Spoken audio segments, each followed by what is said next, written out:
धन्यवाद।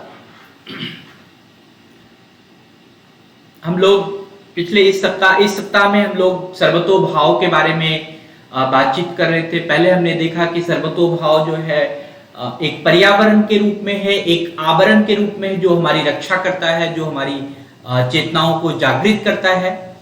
और फिर कल हम लोगों ने देखा कि जो हम अन्न से जो हमारा प्राणमय चलता है, प्राणमय आत्मा चलती है, जिससे हमारा प्राण चलता है, शरीर चलता है, जिसमें कि आत्मा निवास करती है, वह भी एक हमारा पर्यावरण है। और फिर मनोमय आत्मा, जिससे कि हम मन के द्वारा जो विचलित होते हैं या मन के द्वारा जो हम ढके हुए हैं, मन की जो आवृत्ति हमारे ऊपर चढ़ी हुई है, सोच की जो आवृत्ति चढ़ी हुई है, वह भी हमारा सर्वतोभाव हो सकता है। विज्ञान में आत्मा, जिसमें हम बहुत सारे विचार करते हैं, बहुत सारे आदान प्रदान करते हैं, बहुत सारे गुणों का, बहुत सारे अवगुणों का, बहुत सारे विश्लेषणों का हम जो संग्रह करते हैं, वह भी हमारा विज्ञान में आत्मा है। और सबसे सूक्ष्म जो है वह आनंदमय आत्मा है। और हमने कल बातचीत किया कि हर आत्मा एक दूसरे आत्मा के अंदर है, तो सभी आत्मा का अपना अपना आवरण है, सभी लेयर्स में अपने अपने आवरण है। तो जो सूक्ष्म आत्मा है, जो सबसे सूक्ष्म सर्वतोभाव है, वह आनंदमय होने का सर्वतोभाव है। और यह जो है यह सिर्फ आपको ज्ञान मात्र होने से या फिर इसका जो आप कहते हैं कि ज्ञान मात्र हो जाए तो हम उससे प्राप्त कर सकते हैं, ऐसा नहीं हो सकता है। यह आपको उसके लिए थोड़ा सा कष्ट करना पड़ता है, थोड़ा सा उसके लिए आपको अनुग्रह करना पड़ता है, थोड़ा सा आपको अपने आप में साधना करनी पड़ती है, जिससे हम आनंदमय आत्मा को भी प्राप्त कर सकते हैं और उसके अंदर बहुत अच्छी चीज से उससे हम पूर्ण हो सकते हैं। और जिस दिन आप आनंदमय आत्मा के से परिपूर्ण हो जाए तो वह सर्वतोभाव ही आपको मोक्ष या आपको खुशी या जीवन के हर चीज का संभवता आपको उससे प्राप्त करा सकती है। तो जब भी मनुष्य थोड़ा सा व्यवधान या थोड़ा सा कोई कष्ट महसूस करता है तो उसको मृत्यु का ही भय होता है।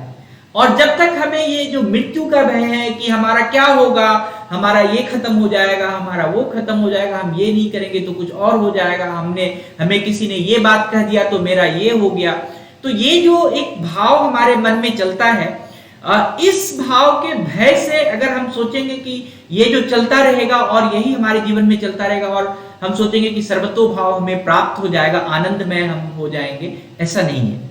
इसके लिए हमको क्या करना होता है, जो मन है मैं उसको थोड़ा सा और बता देता हूं कि ये बहुत ही सूक्ष्म है।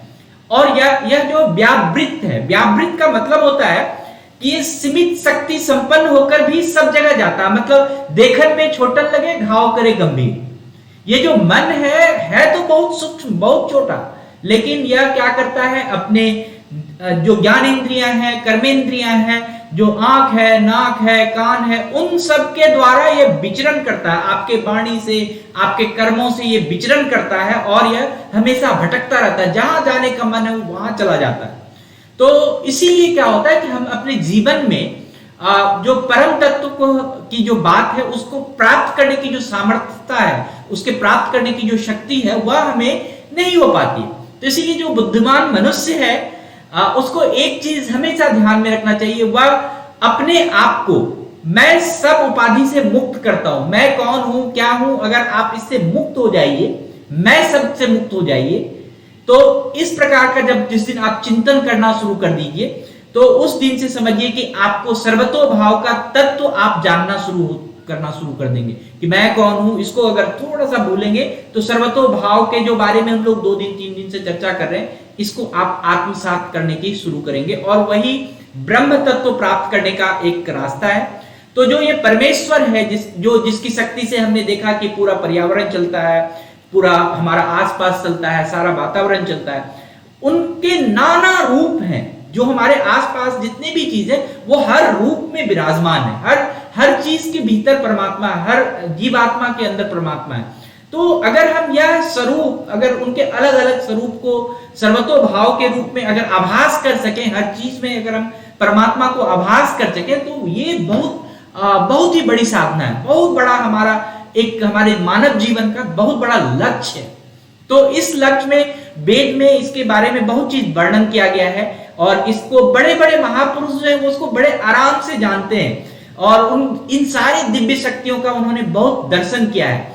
तो वो जो ऋषिगण है या जो भी देव हैं, जो भी शक्ति हैं, परम पुरुष हैं, उनके हृदय में हमेशा अंतर्मयी जो ये ईश्वर की जो शक्ति है, अंतर्मयी जो एक परायण होने की शक्ति है, अंतर्मयी सर्वतो भाव के शरण में जाने की शक्ति है, वो हमेशा अपने हृदय क्षेत्र में उसमें लीन रहते हैं। वो हर चीज में परमात्मा देखने के लिए लीन रहते हैं, तल्लीन रहते हैं।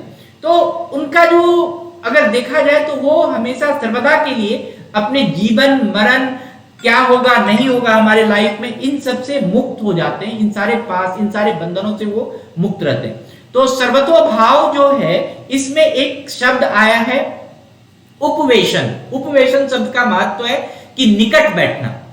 निकट बैठना मतलब हम किसी के पास सम्यक रूप से, बिना कुछ हिले डुले, संपूर्ण रूप से हम उस परमेश्वर के निकट बैठ जाएं, उनकी शरण में चले जाएं। तो सर्वतो भाव से हम उस परमेश्वर को सब चीज अर्पण कर दें, तो क्या होगा, हमारा सब जो कष्ट है वो दूर हो जाएगा। अगर कोई व्यक्ति आपके लाइफ में, आपके एनवायरमेंट में आपको कष्ट दे रहा है, कोई नहीं, अगर हम अपने आप को सर्वतो भाव से उनके पास कहें, ठीक है भाई, जो आपको करना वही करो, हम आपके में ही परमेश्वर देखते हैं, आपकी माया ऐसी है तो करो। लेकिन ऐसा हो नहीं पाता।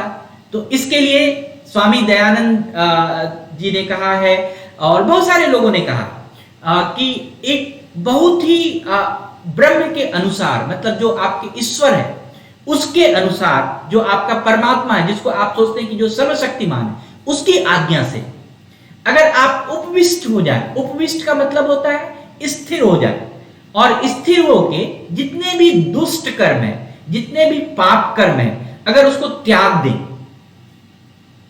हम मन से भी, तन से भी, वाणी से भी हर पाप को अगर त्यागना शुरू करें, तो क्या होगा, उसी को हम कहते हैं संन्यास। संन्यास का मतलब ये नहीं होता है कि हम कहीं वन में भटक रहे हैं। संन्यास का मतलब होता है कि हम अपने मन से अपने दुष्ट कर्मों को त्यागें, हम अपने आत्मरूपी ब्रह्म के आज्ञा से हम सब अपने कर्मों को, दुष्ट कर्मों को त्यागें, पाप कर्मों को त्यागें। तो इसमें संन्यास जो है वो सर्वतो भाव से संभव है।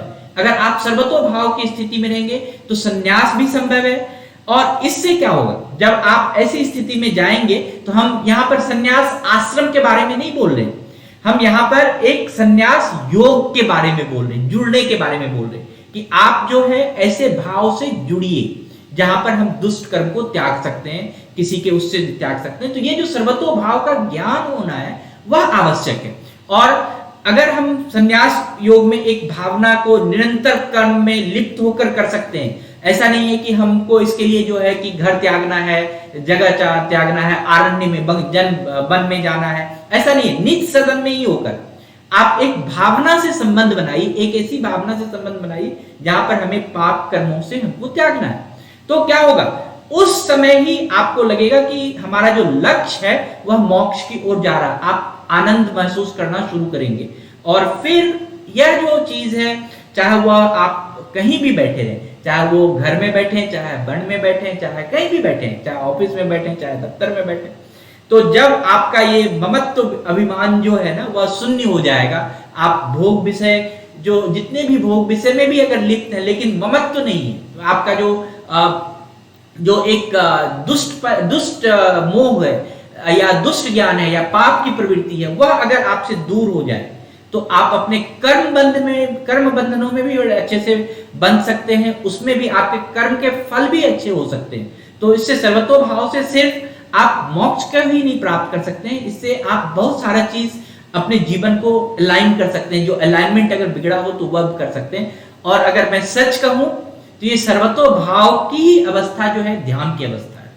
यही जो हम ईश्वर के चरण में जब बैठते हैं तो वही हमारी ध्यान की अवस्था है कि हमने सब कुछ छोड़ दिया है, हम आपके चरण में, वही ध्यान योग है।